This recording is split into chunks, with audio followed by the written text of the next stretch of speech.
a sacred place. Welcome, demi-fiend, Mito said as he entered the cathedral. He was trying to contain his excitement. You've accomplished a lot recently. Yes, but I'm here about the Megatama. Naoki said. I found all of them. It's all going a lot smoother with them at hand. Good, we were hoping for that, he said, taking something out of storage. It appeared to come from the inside of his robes, although there was no way a katana that large could fit under there.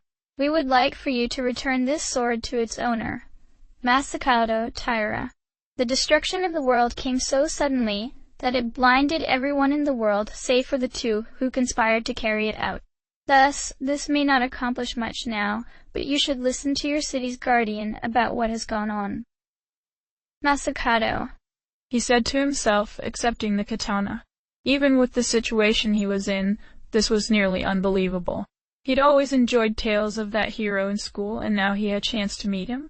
But what would he think of what was going on? All right, I'll do that. Where is he? His grave has appeared near the obelisk, Mito explained.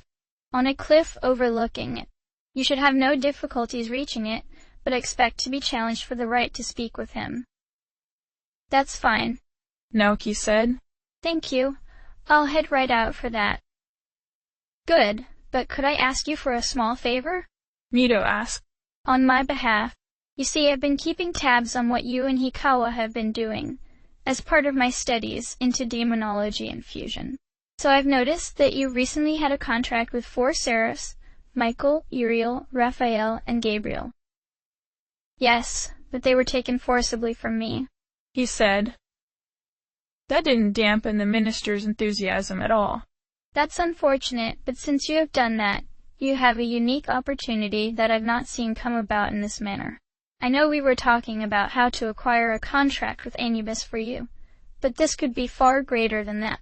There is an angel known as the Voice of God. We know that he operates under the God of Law's direct command, but it is rare that he is sent into a conflict like this himself. Are you talking about Metatron? Naoki asked, having gotten a tip from his Magatama. They spoke with one voice now. Actually, he and them spoke with one voice now. Exactly. Even if he is an extraordinary angel, he is still basically a demon like all the rest.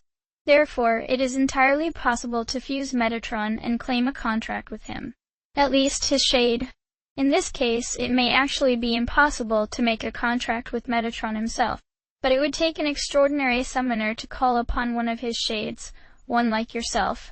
Actually, I could assist you with that if you wish. Just take heed that it will be quite costly, since your contracts with the 4 seraphs was forcibly broken. Not right now, but I'll think about it, he said, contracting a shade of Metatron. He didn't want to think about attempting a contract with the original Metatron, even if he had grown far stronger than when he last encountered the angel. He might be wary of the trickery that Michael had fallen to, but such a shade had to be powerful as well, and it would be a good little mockery to keep around. But for now, taking care of this meeting with Masakado, he left the cathedral through the entrance in Ikebukuro. It was close to the terminal, and Naoki didn't want to return to Asakusa if he could help it.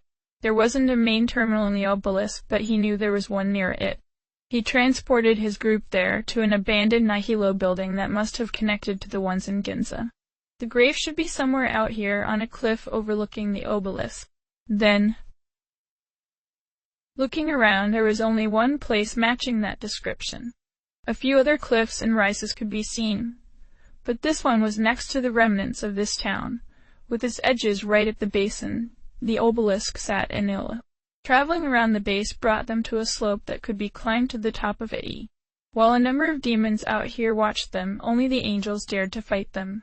As Naoki was now, these angels of the divine clan were little threat. Naoki, what are you going to do about Lucifer? Amaterasu asked, not able to hold herself back anymore.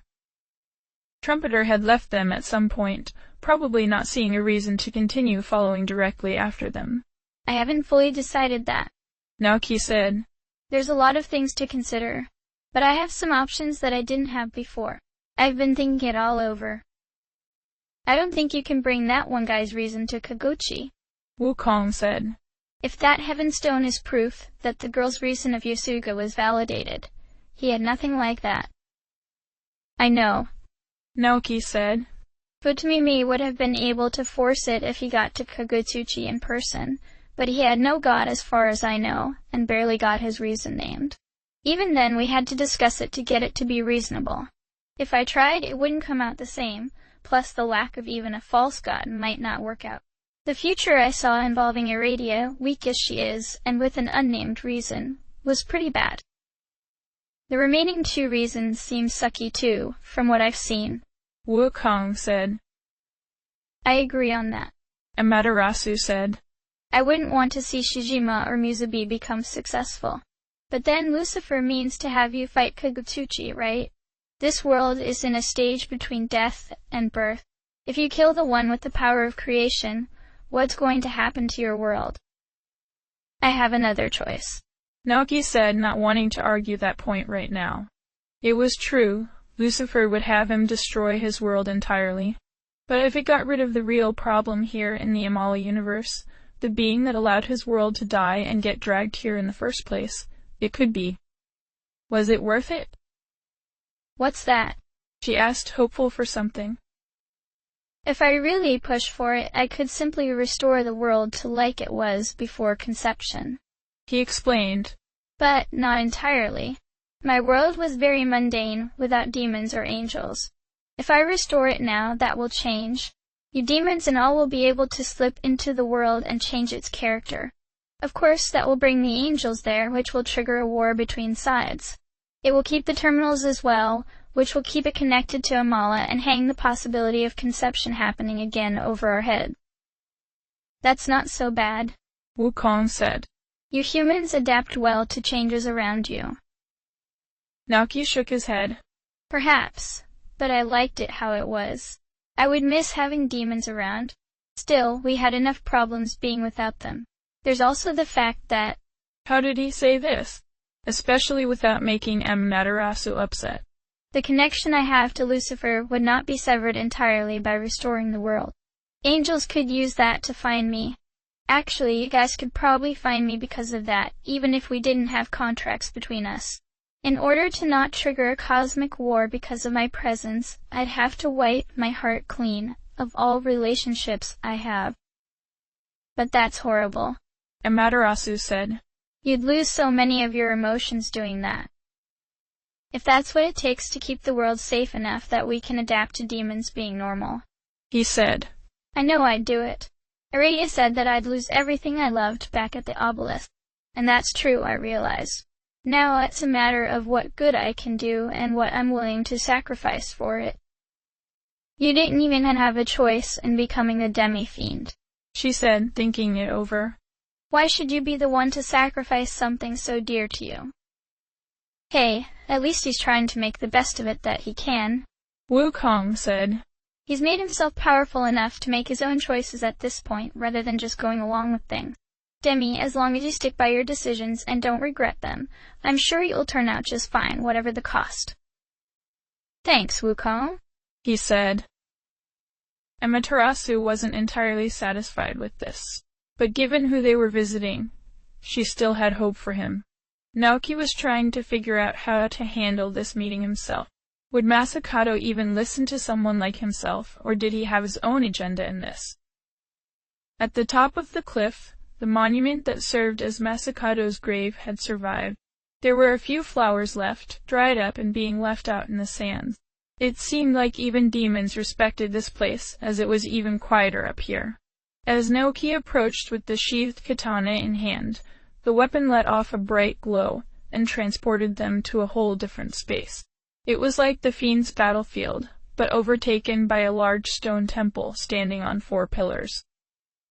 The entrance was raised so that they couldn't enter the temple as it was. It seemed that the pillars would need to be lowered in order to do what they came to do. Down in the pit before them, there was a number of winding paths and teleport panels. Strong demons patrolled around. Stone statues of the heavenly kings were standing before the 2 pillars closest to them. Presumably the other 2 kings were at the other 2 pillars, and the demons here.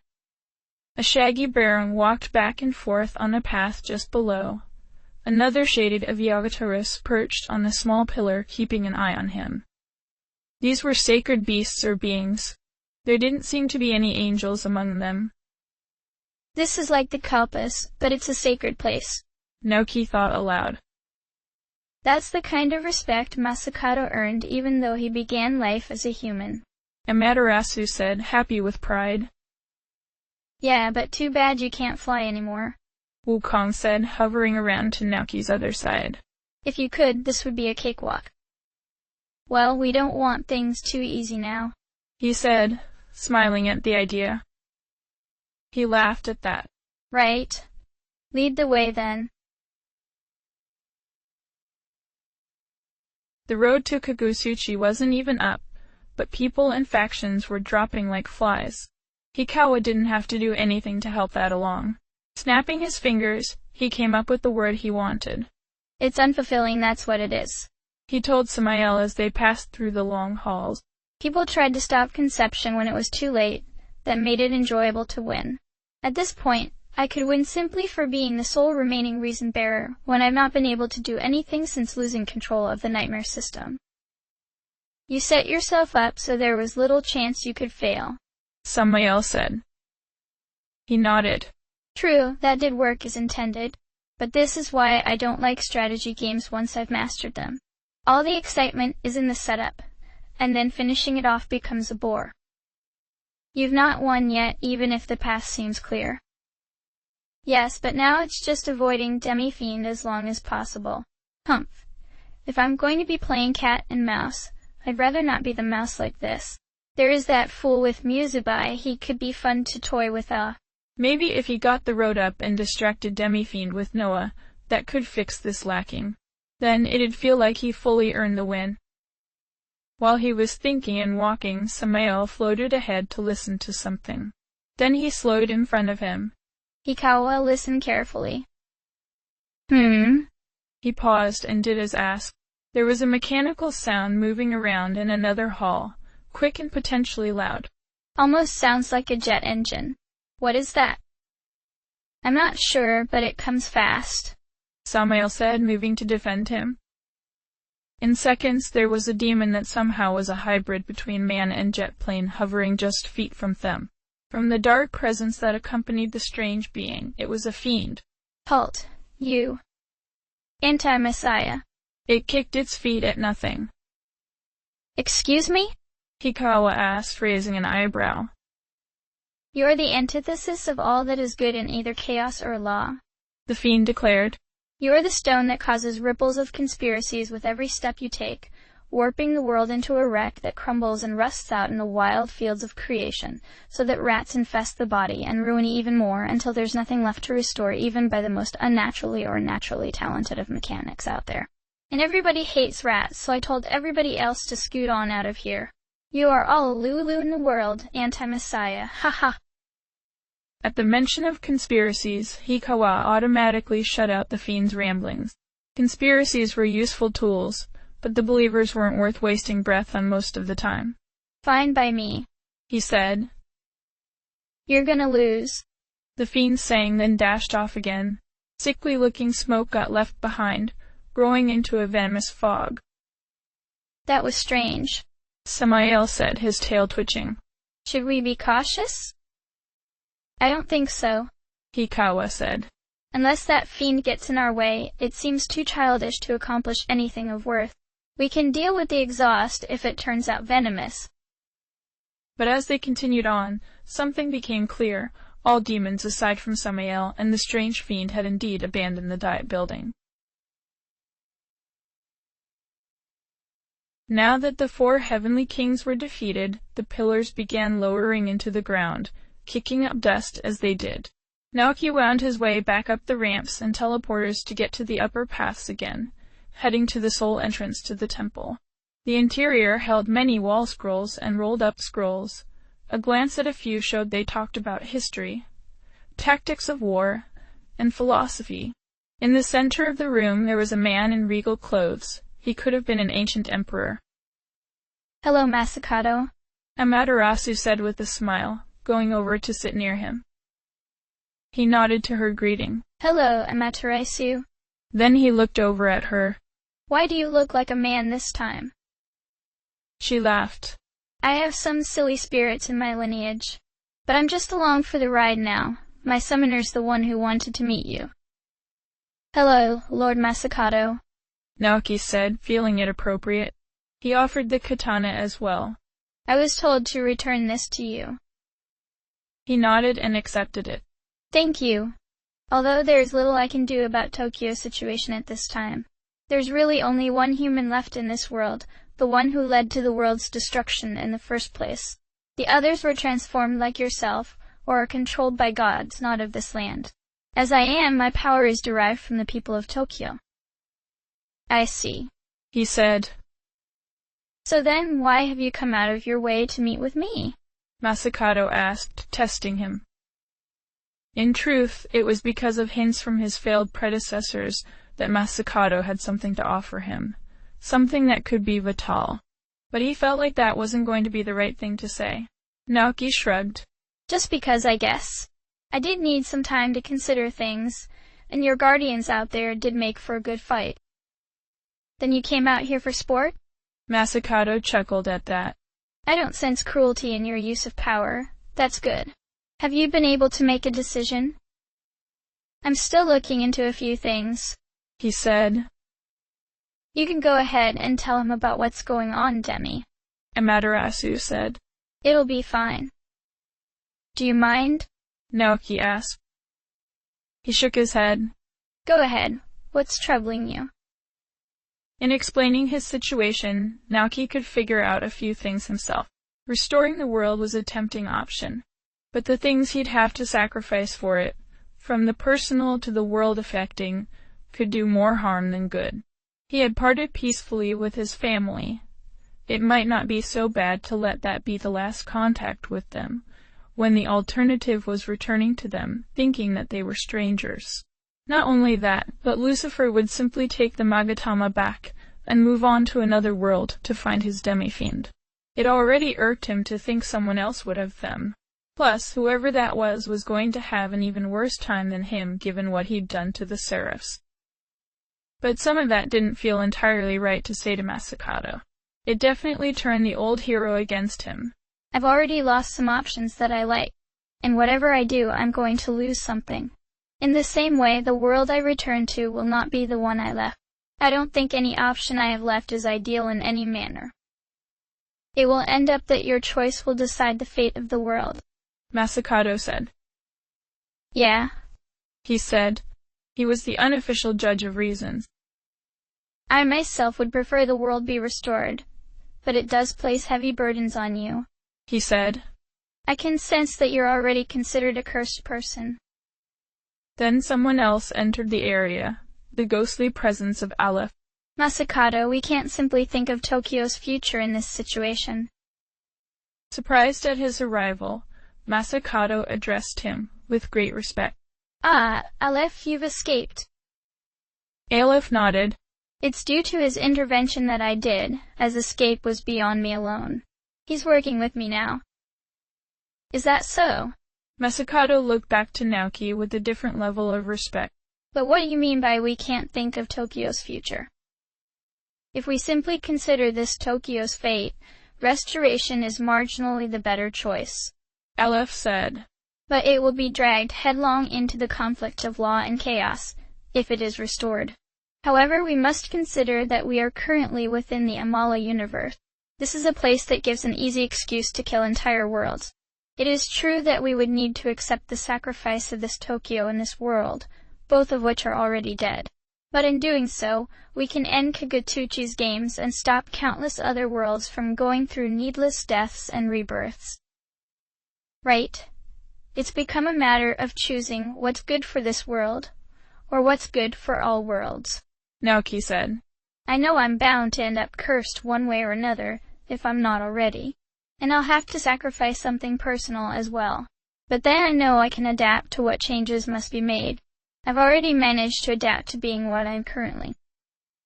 But choosing to stop Kagutsuchi's control over Amala means working with Lucifer, Masakato said.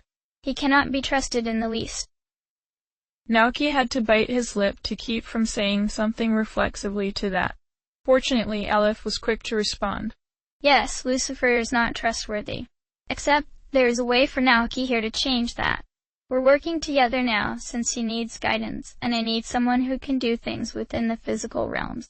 And Lucifer is determined to get his plan with the demi-fiend working. He needs Naoki at this point.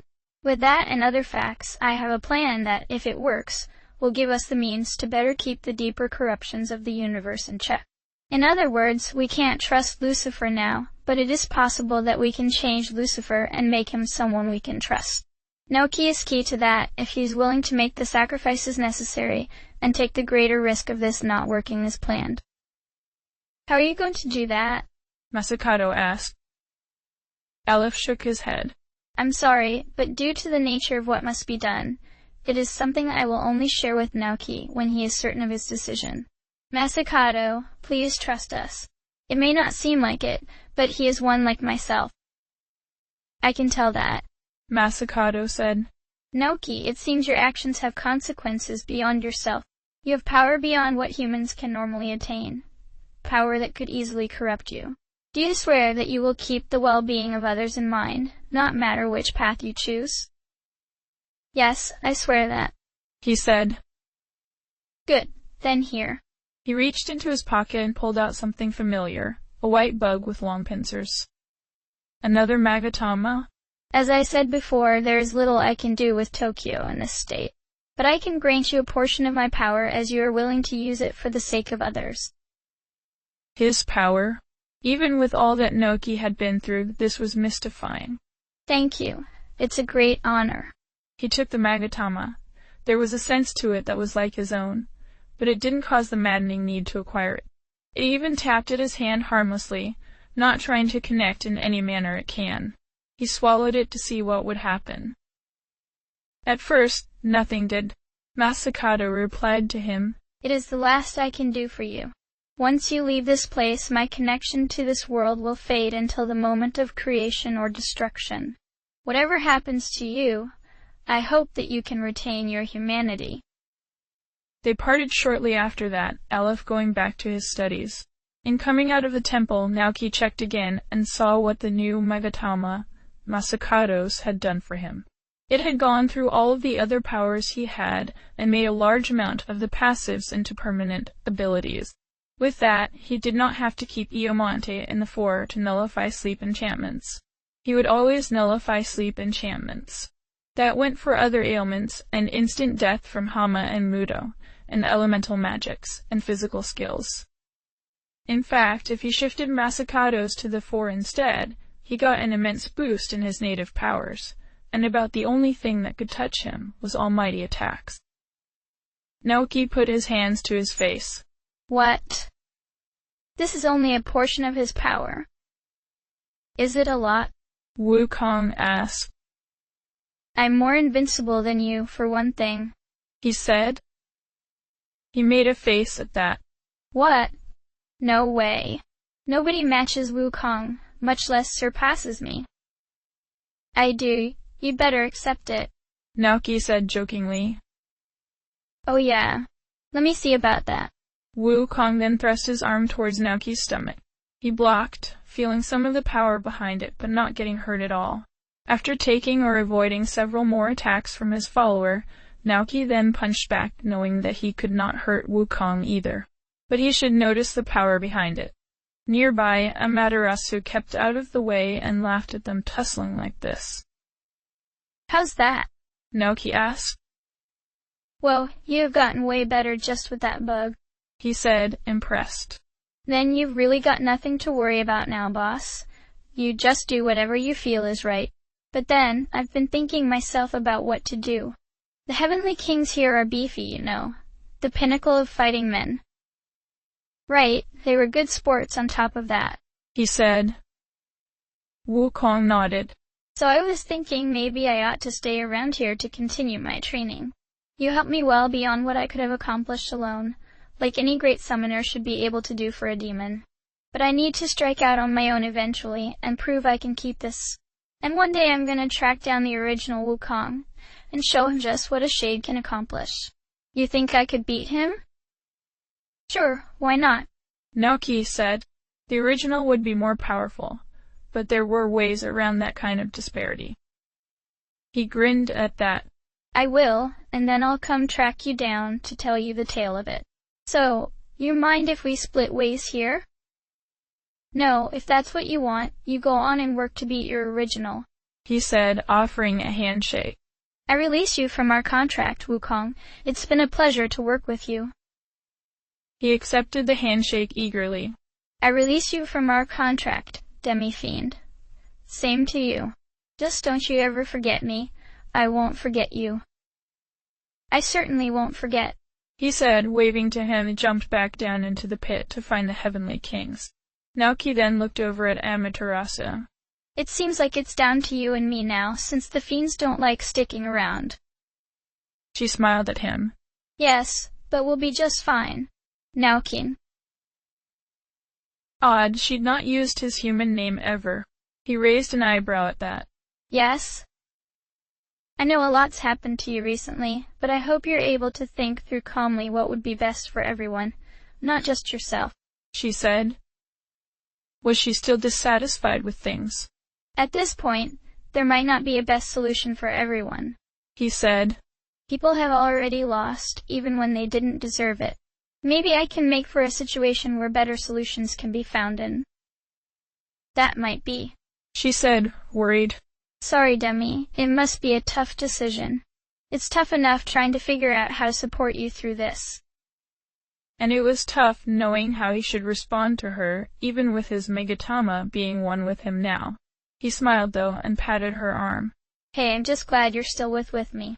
Your loyalty is a boon to me. You've always been by my side, since you found me clueless and lost in the hospital.